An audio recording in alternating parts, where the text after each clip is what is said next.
This 17 News at Noon podcast is brought to you by Clinica Sierra Vista.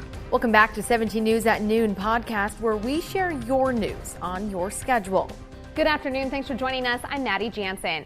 Kern County backsliding on its progress toward entering the yellow tier for coronavirus restrictions. After weeks of progress toward meeting the lower tier requirements, Kern County Public Health Director Bryn Kerrigan said this morning in a presentation to county supervisors that the county's seen a slight rise in COVID-19 cases and hospitalizations. As of yesterday, there were 28 people hospitalized and 9 in the ICU.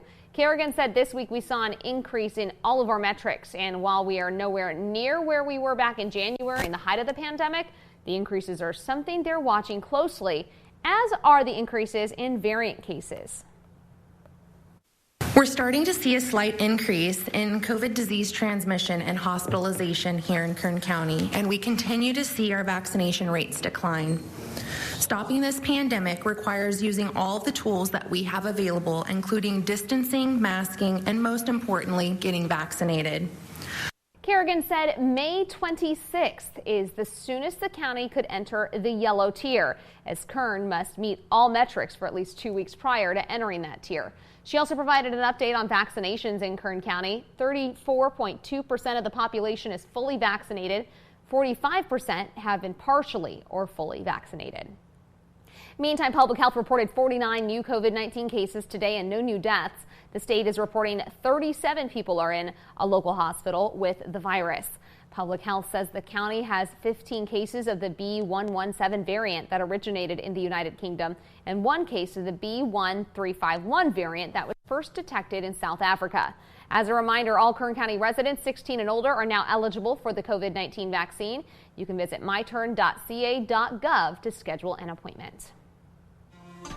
We're monitoring a developing situation in Stockton as a police officer and a suspect were both wounded in a shooting. We're waiting for more details on that situation. Meantime, a San Luis Obispo officer was killed during an officer-involved shooting last night. It happened while police officers were trying to serve a search warrant at an apartment. The suspect was also killed by police. A second officer was also shot and taken to a local hospital. That officer is reportedly stable. The names of the officers and suspect involved have not been released.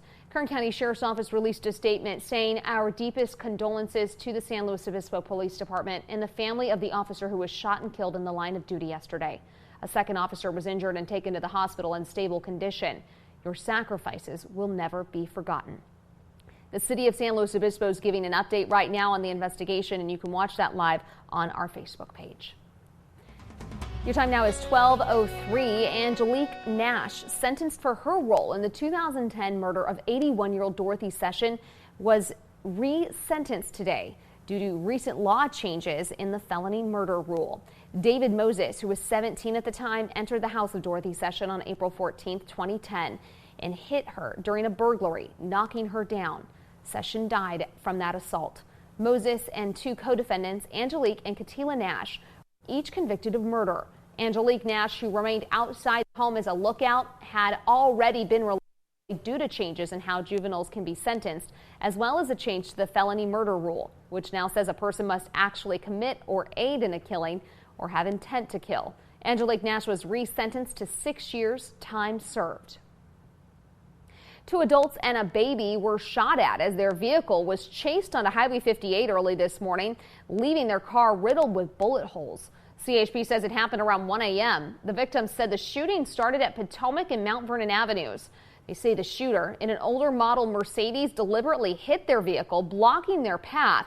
Then the right front passenger got out of the car wearing a ski mask and pointed a gun at the vehicle and fired. CHP says the victims fled to Highway 58 where more shots were fired. No one was hurt. The suspect vehicle was identified as an older model Mercedes sedan with collision damage and blue paint transfers to the right front fender and bumper. CHP is asking for anyone with information on this incident to call them at 396-6600. Education news now. The Bakersfield City School District has announced it is planning for full in-person instruction for the 2021-2022 school year. Beginning August 18th, the district said all students will be on campus full-time, 5 days a week, barring any unforeseen circumstances. Students should expect learning schedules similar to those prior to the COVID-19 pandemic, according to the district. As August nears, BCSD says parents should check out Parent Square for more information regarding their child's return to school, including transportation and safety protocols on campus. This afternoon, county supervisors will consider declaring a local emergency due to severe water shortages. If approved, the resolution will seek immediate assistance from the state and ask the Newsom administration to transfer emergency water supplies to Kern. According to county leaders, Kern's already dealing with effects of a lack of water.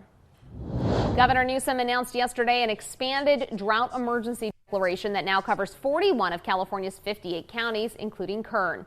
It comes as the governor prepares to propose more spending on both short and long-term responses to drought conditions. But Democratic Senator Melissa Hurtado says more is needed. We need about $785 million to cover all 4 conveyance projects in the Central Valley, where we can continue to have water flow down south. And the $5.1 billion only allocates $200 million, which is not enough. GPS data helped officers locate a woman accused of causing a deadly crash on Stockdale Highway, then fleeing the scene, police said in a newly released report. Officers say they learned through GPS location data that 42-year-old Stephanie Henninger had been at the scene of the July 22nd crash at Stockdale Highway and Donhart Drive, according to a probable cause declaration. Deborah Angenot was killed in that crash. Surveillance video and witnesses indicated a Nissan Sentra caused the crash by making an unsafe lane change. Henninger drove a Sentra. Police inspected the vehicle and say they found it had damage consistent with having been in the crash, according to the declaration. Henninger was arrested last month and pleaded not guilty to vehicular manslaughter with gross negligence and hit-and-run charges. She is due back in court June 2nd. The sheriff's office says one of its canine units was accidentally released from a deputy's vehicle and bit a man being detained by another deputy. It happened Sunday late afternoon on Wright Avenue in Northwest Bakersfield. KCSO says deputies were in the process of detaining multiple people when another deputy arrived to assist. That deputy opened the other deputy's car door to take cover and accidentally released the canine. KCSO says there wasn't enough time to call off the dog before it bit one of the people being detained. That person was taken to the hospital for treatment and later released. That person was not arrested. KCSO says it is removing the canine from patrol work and the dog's handler will be reassigned, at least for now. It's been nearly 2 weeks since an accused child killer escaped from jail. Tyrone Johnson and David Palms escaped the Lerdo jail April 28th. Both are accused of killing 3-year-old Major Sutton in 2017. Palms was tracked down and arrested in Shafter later that same day of the escape, but there's still no sign of Johnson. Officials say Johnson's considered armed and dangerous. If you see him, do not approach, but call 911. Following up now on our continued series, Murdered and Forgotten, with new details that could help identify a woman found dead over 40 years ago in Ventura County. In 1980, a pregnant mother was found dead at a school parking lot in Westlake Village. Prosecutors convicted serial rapist Wilson Schust for her murder and the murder of Shirley Ann Soucy, whose body was found in Kern County just days earlier. Soucy was identified thanks to the work of the DNA Doe Project, and now they need help identifying the Ventura victim. They've released a list of names and locations across the West Coast, United States, and Mexico where they believe the woman's ancestry is from. We told you last week, so far they have not been able to locate any close relatives, but they hope that people will recognize the names on their own family trees and speak up. Go to our website, kget.com, for more. Yesterday marked one of Bakersfield's grim anniversaries. On May 10th in 1990, 4-year-old Jessica Martinez was playing in front of her home before she disappeared. 11 days later, her body was found buried in a cotton field on Bear Mountain Boulevard. To date, the case remains unsolved. The only suspect is convicted killer Christopher Lightsey, a sexual predator who lived in the same apartment complex. He was never charged for Jessica's murder. There is a reward of up to $10,000 being offered to finally solve this case. Anyone with information is urged to call Kern Secret Witness at 322-4040. Broadway is back. The big bright lights of Broadway will start to welcome audiences back this fall. New York Governor Andrew Cuomo said last week that theatergoers will get to see shows as soon as September 14th. The 3 biggest shows on Broadway, Hamilton, The Lion King, and Wicked, have all been slated to open on that date, with tickets going on sale today. Exact dates of other productions will depend on each production's requirements and ability. There are also a lot of other uncertainties. It's not clear whether masks will be required in the theater during the whole show or vaccinations required for admittance. And many productions are still working at a more liberal refund policy for ticket holders. The 17 News at Noon podcast is a production of KGET and Nexstar Media Group. For more on all of the headlines in today's show, head to kget.com.